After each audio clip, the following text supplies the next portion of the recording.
sa Pilipinas tumataas. Ang kaso ng dengue sa bansa ay patuloy na tumataas.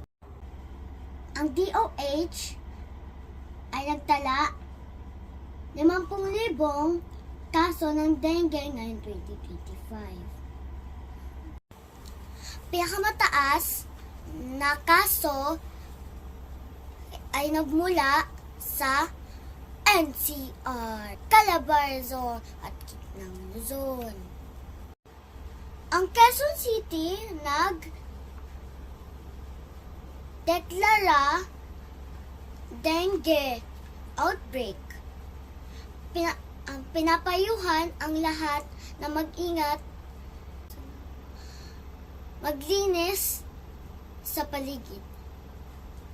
Mag-ingat po tayo mga kabataan. Ako po si Heaven Nia Maxine.